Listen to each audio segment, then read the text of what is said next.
après la pub. Avec Literie Confort Malmedy, retrouvez les meilleurs conseils pour d'excellentes nuits. La couette est un des éléments essentiels pour bien dormir. Literie Confort Malmedy vous en propose un très grand choix, comme la couette en laine Lanado, un produit naturel et régional. Avec des conseils personnalisés, vous êtes paré pour des nuits de qualité. Literie Confort Malmedy à côté du Quick, toujours plus de choix en matelas, lits, oreillers et couettes à tous les prix. Fermé le mardi. Notre région, notre passion.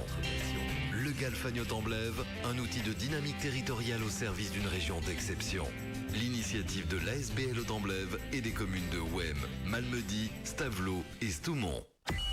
Impact FM présente le Galfagnoc-en-Blève. Et c'est notre rendez-vous hebdomadaire, vous le savez, à vivre sur Impact FM, Impact News, notre rendez-vous du Galfagnoc-en-Blève.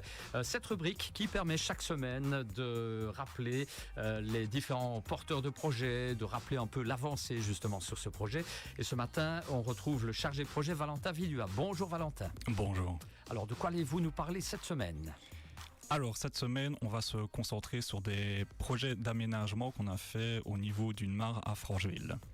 Alors, donc bonjour à tous et à toutes. Dans le cadre de ce projet visant à améliorer la biodiversité dans certains villages et plus précisément les réseaux écologiques dans certains villages, nous avons fait la semaine dernière des travaux dans un de nos villages participants à ce projet, Francheville.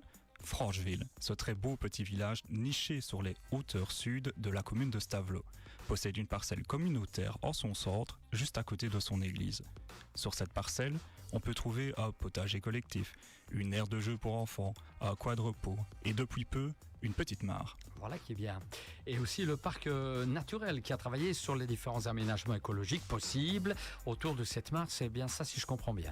C'est bien ça. Cette mare a tout d'abord été réalisée par la commune de Stavelot suite à la demande de certains citoyens, des membres du groupement villageois qui, vous l'aurez compris, est très actif, notamment sur cette parcelle communautaire. Au début de ce projet, appelé Village et Territoire Résilient donc, le parc naturel Haute-Fagnefel est allé à la rencontre de ce groupement villageois qui a tout de suite mentionné cette mare déjà présente et l'envie de la rendre maintenant encore plus favorable à la biodiversité. Le projet que nous menons au parc naturel se veut vraiment à l'écoute des habitants et recherche une collaboration active avec ces derniers.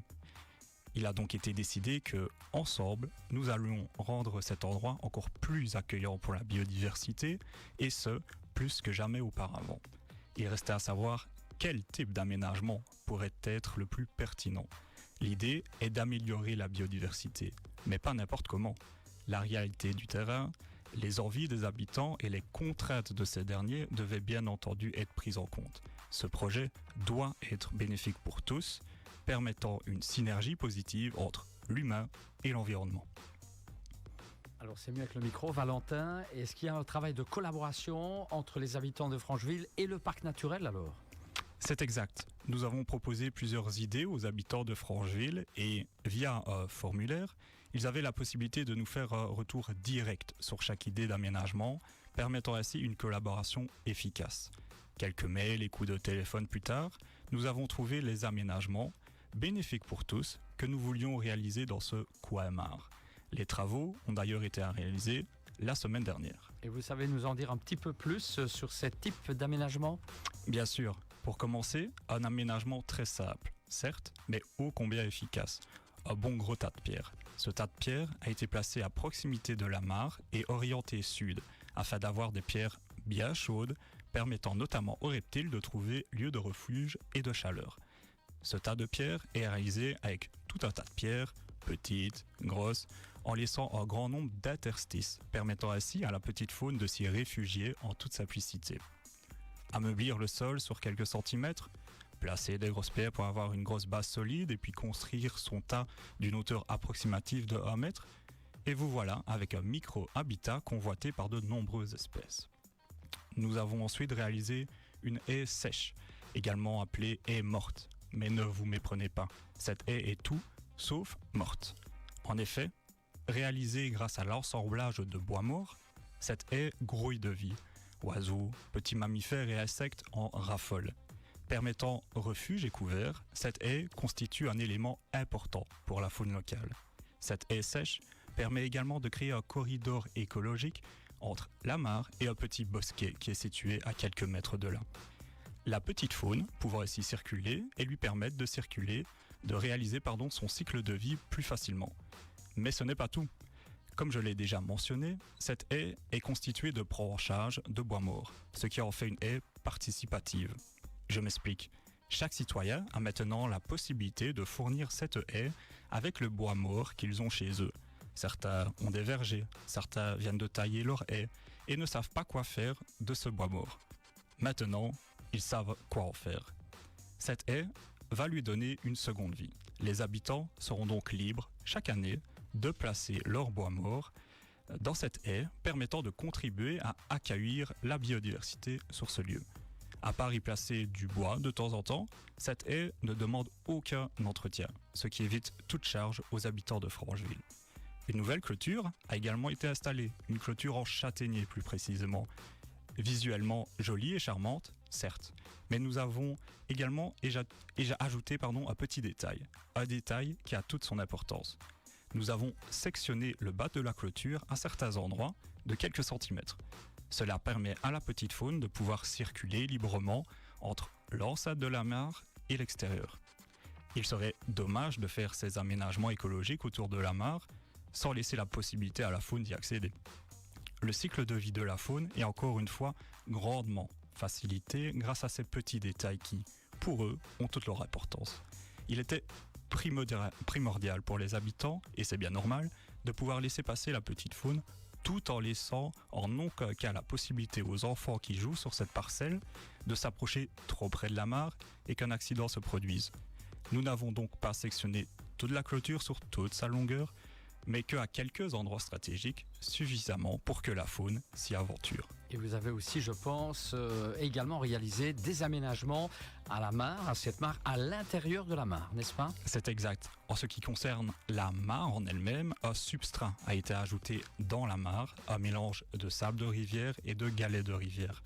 Ce substrat permet à certains insectes et batraciens de passer l'hiver enfouis dans ce sédiment. De plus, cela favorise la fixation des plantes aquatiques qui prendront comme domicile cette mare au fur et à mesure que le temps passe. Cette couche de substrat est également utile pour protéger la bâche des UV, pouvant l'endommager sur le long terme. Les berges de la mare ont également été adoucies. Cette action est également très importante car elle permet d'éviter la noyade de certains animaux tombés dans la mare en essayant de s'y abreuver par exemple. L'adoucissement des berges évite à la mare d'être un véritable piège aquatique qui empêche les animaux de remonter à la surface et pas seulement ceux qui viennent de tomber, mais également ceux qui veulent en sortir pour la première fois, ceux qui ont trouvé naissance dans la mare. Toutes les berges de la mare ont été adoucies, grâce notamment au travail de la terre autour de la mare et du repositionnement des pierres déjà autour de la mare amenées par les habitants de Francheville. Une particularité a été apportée à la berge nord de la mare.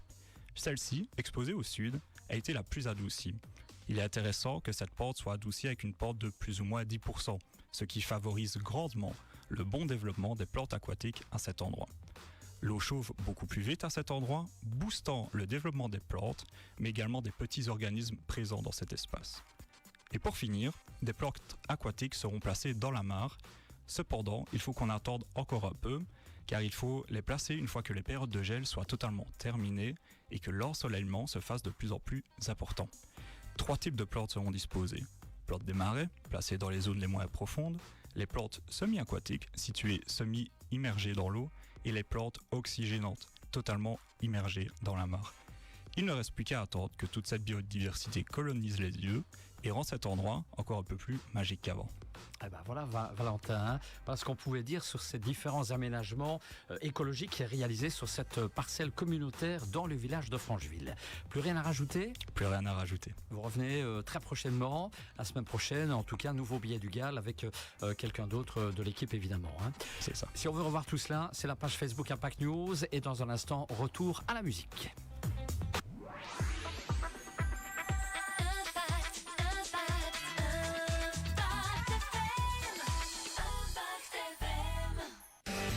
Notre notre région, notre passion.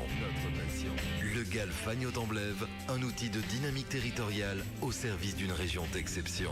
Avec le soutien de la Wallonie et